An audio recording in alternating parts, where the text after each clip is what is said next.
Sa eksena, makikita natin ang matinding galit ng apoy na banal na espiritu habang patuloy silang nagkakagulo sa loob ng silid. Si Isaac ay halatang gulat na gulat sa kanyang naipatawag. Nag-inject lang siya ng kaunting banal na kapangyarihan upang makasummon ng isang medium rank na espiritu. Pero paano nangyari na isang royal rank ang lumitaw? Napamura siya sa sarili. Si Whisper ay hindi rin makapaniwala at napabulong, ano ba talaga ang pagkatao ni Isaac? Habang si Isaac naman ay nagtataka kung ano pa kaya ang lalabas kung naglagay siya ng mas malaking effort. Ngunit bigla siyang mas lalong nagulat sa kanyang nakita.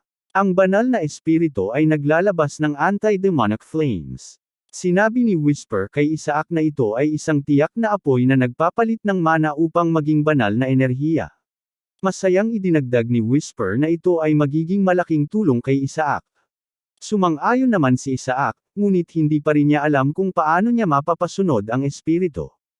Habang patuloy na nagwawala ang banal na espiritu sa silid, nagbiro si Whisper, siguro gawin mo ng maayos. Napaisip si Isaac, may alinlangan sa kanyang puso. Ang mga royal rank na espiritu ay konektado sa mga Diyos. Hindi pa siya pwedeng lumapit sa mga tinamaan ng lintek na Diyos na yon, sabi niya sa sarili. Tumango si Whisper at sumang-ayon, tama ka, lahat ng espiritu ay malapit sa mga Diyos. Samantala, isa sa mga nakatatandang Yeshua ay lumapit sa patriarch at iminungkahing ibalik na ang espiritu. Itinuro nito ang nagngangalit na espiritu at sinabing, yan ang baliw na espiritu na pati ang mga Diyos ay sumuko na. Ngunit ang patriarch ay nanatiling kalmado, hinahaplos lamang ang kanyang balbas. Kaya siya itinakwil, dahil lang sa kanyang itim na buhok. Tanong nito ng may pagninilay. Biglang nagpakawala ng apoy ang espiritu ng apoy patungo sa elder. Manahimik ka. Sigaw nito, nagngangalit ang kanyang tinig. Matapos noon, tumingin ito ng matalim sa patriarch. Ano bang iniisip mo? Tinatawag mo ako sa isang subordination ritual. Galit na tanong ng espiritu. Ngunit kalmado lang ang patriarch at sinabing, hindi ako ang tumawag sayo. Sabay itinuro niya ang likuran, kung saan nakaupo si Isaac. Napatigil ang banal na espiritu, kita sa kanyang mukha ang pagdududa. Anong kalokohan yan? Ikaw ang gumamit ng iyong autoridad para tawagin ako. Sigaw nito. Ngunit biglang napatingin silang dalawa kay Isaac.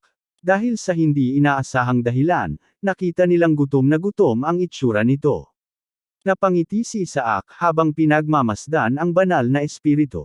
At sinabi niya na, mukhang may kakayahan kang ang tunay.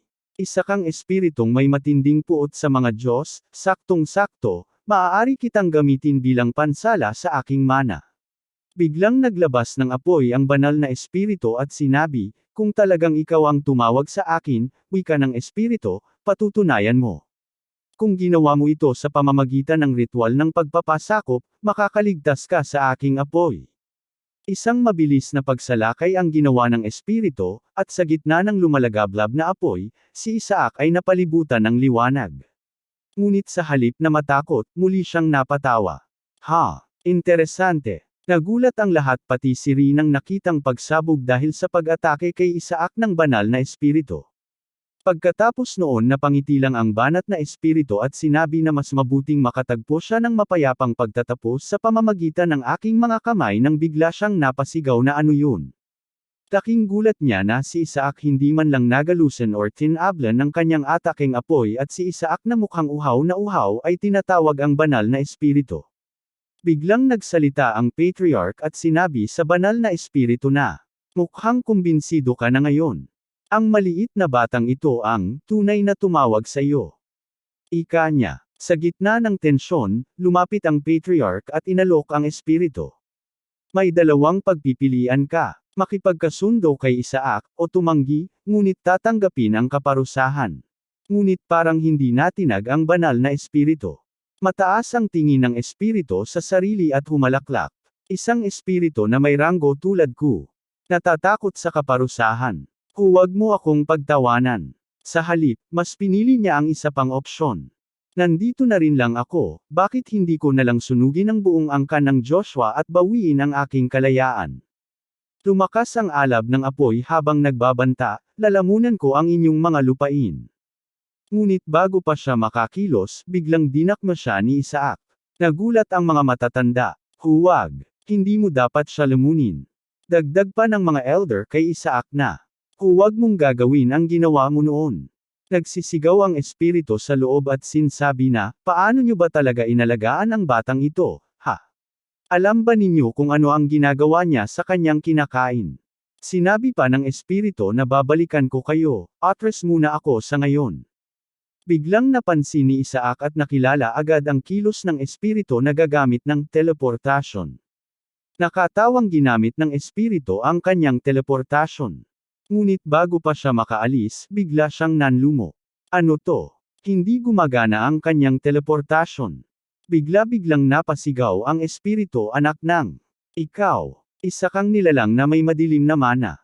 Naguluhan ang espiritu at sinabi, ano ba talaga ang pinapakain niyo kay Isaac? Napa-thumbs up naman ang patriarch at sinabi, nilunok niya ang hinlalaki ng hari ng Kalansay. Habang unti-unting nanghihina, ang espiritu, nakangiti sinabi ni Isaac na, ang mga banal na espiritu ang pinakamalinis sa lahat ng nabibilang sa banal na paksayon. Sila ay purong personifikasyon ng banal na enerhiya, at ang kanilang pinakamalaking kahinaan ay ang madilim na mana. Galit na inutusan ng banal na espiritu ang mga naroroon na pigilan si Isaac, ngunit sinabi nila na masyadong malakas ang kapangyarihan ng hari ng Kalansay kaya hindi sila makalapit. Napailing siya sa sitwasyon ng espiritu at sinabi, nakakatawa, takot na takot kayo sa hari ng Kalansay, pero ngayon kayo mismo ang gumagamit ng ganitong klase ng panlilinlang. Sa gitna ng tensyon, muling nagsalita ang patriarch. May isa pang paraan, maaari kang manatili kay Isaac at linisin ang madilim na mana ng hari ng Kalansay bago kita pabalikan. Nang marinig ito, lalo pang nag-alab ang galit ng banal na espiritu at sinabi na kasindi ba kayo? Kilala nyo ba ang kausap nyo, dagdag niya? Nagpuyos siya sa galit habang binanggit ang dugo ng angka ng Saintes. Kitang-kita ang pagkasuklam niya sa lahi nito. Ngunit bigla siyang napangiti nang may pangungot siya. Gamitin ko na lang kaya si Isaac, upang wasakin ang mga ngunoit bago pa siya matapos. Lalong tumindi ang paghigop ni Isaac sa espiritu at sinabi na, anong wasakin ang pinagsasabi mo?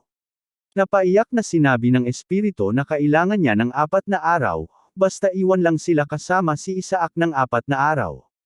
Pagkatapos ay marining ng patriarch ang sinabi ng espiritu, bumaling siya sa kanyang mga tauhan. Buksan ang silangang tarangkahan ng kastilyo. Dalhin ang bata at ang espiritu roon. Walang sinumang papasok hanggang matapos ang proseso ng paglilinis. Agad naman tumutol si Nari at Goal, ngunit napatingin ng masama ang patriarch, hindi sila pinakinggan. Tama na. Wala akong oras sa mga reklamo ninyo. Habang si Isaac naman ay iniluwa na ang banal na espiritu. Natahimik ang paligid sa nakita, ngunit si Isaan ay nakangiti at sa loob ng isip niya, may isang bagay siyang napagtanto. Ang silangang kastilyo, malapit iyon sa annex kung saan nakatago ang mga manak horse. Hindi nagtagal, lumipat ang eksena sa silangang kastilyo ng angka ng Joshua. Biglang yumanig ang buong gusali, isang pagsabog ang umalangaw. Sa labas, nataranta ang mga tao. Ano yun? Isa na namang pagsabog. May isang nakapagsalita, si Lord Isaac. Iyon ang mana ng hari ng Kalansay. Napangisi ang ilan. Mukhang tuluyan nang sumuko ang patriarka. Sa susunod na tagapagmana, si Sir Goal na kaya, o ang linya ng dugo ng Papa. Sa gitna ng usapan, may isa pang nagduda. Sigurado ba kayong isinumpa si Lord Isaac? Isang lingkod ang naglahad ng isang kwento. May isang utusan na sumilip noon kay Lord Isaac, at bigla na lang itong tumakbo ng may takot sa mukha. Ano ang nakita niya? Tanong ng isa. Nagkibit balikat ang tagapagsalaysay. Aba, hindi naman daw ito isang nilalang na walang balat o isang kalansay, kundi isang kalbong matandang lalaki. Naguluhan ang lahat. Ano? Isang matanda. Ngunit may isang nagbanggit ng isang bagay na mas nakakagulat. Alam niyo bang kasama niya ang isang banal na espiritu sa loob ng 10 taon? Muling lumipat ang eksena sa silangang pakpak ng Joshua Manor. Isa pang pagsabog ang gumimbol sa buong gusali. Isang babae, si Ashley, ang napatili sa pagkagulat. Ano na naman to? Nang makita ito ni Ashley, agad siyang napatakbo. Isaac, Salamat sa langit, ayos ka lang ba? Ngunit ang batang tinawag niyang Isaac ay kalmado lang na nakaupo habang sumisipsip ng isang lollipop. Worry, walang pakialam sa kaguluhan. Hindi mapigilan ni Ashley ang magtanong. Bakit hanggang ngayon, hindi ka pa rin lumalaki? Hindi ba't dapat ay apektado ka na ng sumpa ng hari ng kalansay? Matalim ang tingin ni Isaac nang tumingin sa kanya. Ako ang pumili nito. Mas mainam ang manatiling maliit. Napangisi si Isaac. Dahil ang mga sanggol, mas mabilis sumipsip ng enerhiya kaysa kahit sino paman. Pero, may limitasyon rin ito, hindi sila maaaring lumampas sa itinakdang hangganan habang nasa estado pa sila ng pagiging sanggol. Sa puntong ito, lumabas ang banal na espiritu, si Sherlock. Galit na galit ito at napabuntong hininga. Ang katawan ko. Nag-aalalang lumapit si Ashley. Nakapagpahinga ka ba ng maayos? Nang marinig ito, muling napamura si Sherlock. Pahinga, ha? Napakaabala ko sa pagpapadalisay sa hinayupak na batang yan. Sinabi ni Sherlock na, akala ko tapos ko nang linisin ang madilim na mana niya kahapon. Napapikit sa inis si Sherlock at pasinghal na sumagot. Pero ang kupol na to patuloy pa rin sa pagsipsip ng mana. Habang si Isaac naman ay napatalikod at natatawa sa pangyayari. Galit na hinawakan ni Sherlock si Isaac at sinabi na ikaw na isang halimaw, gaano ba karaming kinain mo sa hari ng kalansay, paanong marami ka pang mana kahit 10 taon na ang lumipas? Bakit meron lagi pagkatapos ko gumising? Dagdag ni Sherlock. Nakangiting sinabi lang ni Isaac na, hindi niyo ba alam? Gabi-gabi, sa loob ng 10 taon, patuloy ako na sumisipsip ng mana mula sa mga mana core.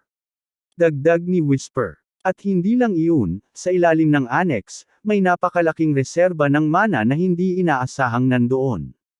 Sinabi rin ni Whisper na, kung tutuusin, ang buong prosesong ito, dapat ay tumagal ng 40 taon. Sa kabila ng lahat, nagawa iyon ni Isaac sa loob lamang ng 10 taon. Samantala, si Sherlock ay nagrereklamo ng sakit ng ulo matapos sa wakas ay matapos niyang tipunin ang mana. Sa puntong iyon, ipinagmalaki ni Isaac na kaya na niyang gumamit ng ika-6 na ranggong banal na mahika kahit walang formal na pagsasanay. Pinakalma siya ni Ashley, sinasabing magiging maayos ang lahat. Ipinaalam niya kay Isaac na inuutusan na ng papa ang kanyang hukbo. Napataas ang kilay ni Isaac sa gulat. Ipinaliwanag ni Ashley na balak ng papa na ipapatay ang lahat ng tauhan ng Skeleton King na nagbanta sa imperyo, partikular na ang 14 na demonyo. Dagdag pa niya, malapit na rin nilang malinis ang natitirang bakas ng mana ng Skeleton King sa katawan ni Isaac. Gulat na gulat si Isaac sa narinig niya, sinabi, alam ba nila kung gaano karaming mga bagay ang kailangan kong makuha mula sa mga ito? Hinimok ni Ashley si Isaac na magpahinga at inabutan pa ng candy, kasabay ng pagbabanggit sa nabasag na bungo ng Skeleton King. Ngunit sa halip na kumalma, napahigpit ang pagkayam ng kamao ni Isaac. Ramdam niya ang bigat ng sitwasyon, kailangan niyang kumilos bago mahuli ang lahat. Sa kabilang dako, isang matandang pari ang nagmamasid habang may kasamang isang lalaking mayabang na nakangiti, si Shuri at Goal. Ipinagmamalaki ni Goal na hindi lang lumaktaw ng baitang ang kanyang anak, kundi siya rin ang pinakabatang hinirang na pari. Ikinararangal niyang ang prinsesa mismo ang dadalo sa ordinasyon ni Shuri, na para sa kanya ay isang malaking karangalan. Patuloy siyang nagbubunyi sa mga nagawa ng kanyang anak nang bigla siyang mapalingon nang makita niya wala na ang kanyang anak. Habang si Shuri naman ay bago pa siya makagalaw, isang anino ang bumalot sa kanyang paningin, at sa isang iglap, lumipad siya sa ere. Malakas siyang bumagsak sa kabilang dulo ng silid. Nang hihilo at litong-lito, nagangat siya ng tingin. Nasa harapan niya si Isaac, nakatingin sa kanya ng malamig at matalim. Gusto mo ba mamatay? Sabi ni Isaac. Galit na galit si Isaac at sumigaw, hindi ka talaga mapigilan sa pagsisinungaling, ano? Akala mo ba makakatakas ka lang dahil nakapasok ka sa akademya? Nanlaki ang mga mata ni Shuri, tila hindi makapaniwala sa nangyayari. Napatingin siya kay Isaac, at sa isip niya, eto na naman ang siraulong to. Dagdag ni Isaac na, napalunok si Shuri, pero hindi siya sumuko. Sinubukan kong gawin ang lahat. Ngunit agad iyong pinabulaanan ni Isaac. Kung hindi dahil sa akin, wala ka rito ngayon. Hindi niya nahinintay ang sagot ni Shuri at agad siyang lumayo, iniisip ang sariling hinaharap. Alam niyang ang karamihan sa banal na mahika ay maaari lamang gamitin ng mga opisyal na pari. Bigla siyang tumalon sa kanyang higaan at nakangising lumapit kay Shuri. Kailangan mo ako tulungan King Shuri, sabi niya. Nag-alinlangan si Shuri at nagtanong, bakit? At ngayon ba mismo? Ngunit nang tingnan siya ni Isaac, parang isang demonyo ang titig nito. Biglang nagbago ang timpla ni Shuri at nagtanong na lang, ano ang maitutulong ko? Umisi si Isaac, isang ngising puno ng panlilinlang. Ibibigay mo sa akin ang lahat. Nagulat si Shuri. Lahat? Anong ibig mong sabihin? Ang premyong napanalunan mo sa quiz competition, pati lahat ng ibinigay sa'yo ng tatay mo. Nanlumo si Shuri. Nanginginig siyang napaupo, at sa pagitan ng kanyang mga hikbi, mahina niyang binulong, Isaac, isa kang demonyo. Habang minamasahe si Isaac ni Shuri hindi siya pinansin ni Isaac. Sa halip, binanggit niya ang nalalapit na pagbitay sa mga tauhan ng Skeleton King. Napaisip si Isaac simula nagkaroon ng insidente sa relic storage na pansin ni Isaac na hindi na sumusunod ang mga ito sa mga utos, waring tinanggap na ang kanilang kamatayan. Mabilis siyang nagpasya. Sinabi din niya na hindi ito maaaring makatulong. Gagawin ko ito sa loob ng taon. Napatanong si Shuri kung ano yon gagawin niya. Ako na ang bahala sa ordinasyon ng pari sa loob ng 1 taon. Sabi ni Isaac. Napatayo si Shuri sa gulat. Totoo ba yan? Ngunit agad siyang nagduda at natawa. Isaac, paano mo magagawa yon? Wala ka namang kahit anong koneksyon sa akademya. Biglang binatukan ni Isaac si Shiro, sinabi, tumatawa ka ba? Sagot naman ni Shiro, hindi na halata naman wala magawa. Ipinaliwanag ni Shuri na may paraan upang maordinahan kahit hindi dumaan sa akademya, isang liham ng rekomendasyon at matagumpay na pagpasa sa pagsusulit. Isang madali ang ruta na madalas ginagamit para sa nepotismo. Pero, dagdag niya, kailangan mong patunayan na karapat-dapat ka ngunit isa kang ganap na siraulo. Nagpintig ang tenga ni Isaac sa narinig at galit naman sinabi ni Whisper na mukhang kilalang-kilala ka na ng siraulong yan, Master. Sinabi pa ni Shuri, kahit may sistema ng rekomendasyon, malaking bagay pa rin ang estado ng taong magre-rekomenda. Kung mas mataas ang posisyon niya, mas malaki ang tsansa mong maaprubahan. Napabuntong hininga siya. Sa ngayon, imposible. Sino ang may mataas na ranggo na magre-rekomenda sa'yo? Napaisip si Isaac na wala na siyang oras, 1 buwan na lang ang natitira. Ngunit napansin ni Isaac ang isang detalye na tila hindi napagtanto ni Shuri. Nandoon ang prinsesa, hindi ba? Tumango si Shuri.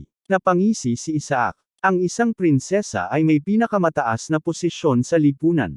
At sa puntong iyon, nabuo ang isang plano sa kanyang isipan. Nagpapalit ang eksena patungo sa training grounds ng Joshua Manor. Matigas na sinabi ang patriarch na hindi pupunta si Isaac sa kabisera. Ngunit, agad namang sumagot ang mga lingkod, ipinaliwanag na iba ang taong ito, kailangan niyang dumalo sa Foundation Festival, kung saan lahat ng kandidato para sa pagiging santo ay formal na oordinahan. Napakunot-no ang patriarch sa narinig. Ipinaalala ng mga lingkod na habang ang ibang kandidato ay abala sa pagpapakilala ng kanilang pangalan sa mundo, si Isaac ay hindi pa nagpapakita sa publiko sa loob ng 10 taon, maliban sa insidenteng nangyari sa relic storage. Halatang sabik silang muli siyang makita, lalo't matagal na siyang nananatili sa East Wing tulad ng mga Saint Essels. Isa sa kanila ang naglinaw na ang ordinasyong ito ay kasabay ng kaarawan ng prinsesa, kaya mismong ang papa ang magpapasimuno sa seremonya. Namutla ang patriarch sa pagkabigla. Hindi niya inaasahan ang personal na pakikilahok ng papa. Dagdag pang paliwanag, ang papa mismo ang magbibigay ng titulo ng bayani sa mga bagong oordinahan. Isang pagpapalang makakapagpalakas ng labis sa sinumang makatanggap nito, isang napakalaking benepisyo. Mariing tinututulan ng patriarch ito. Giit niya, hindi pa sapat ang edad ni Isaac para sa ordinasyon. Ngunit mabilis naman itong sinagot ng mga lingkod na, hindi mahalaga ang edad kung may likas na talento ang isang tao. Nagtinginan ang dalawang lingkod, halatang nag-aalala. Sa huli, matigas na sinabi ng patriarch, gawin niyo ang gusto niyo, pero panagutan niyo ang mga salita niyo. Samantala, ipinakita si Isaac na kalmado lamang na kumakain ng candy, waring walang pakialam, habang tahimik na naghahanda para sa hinaharap.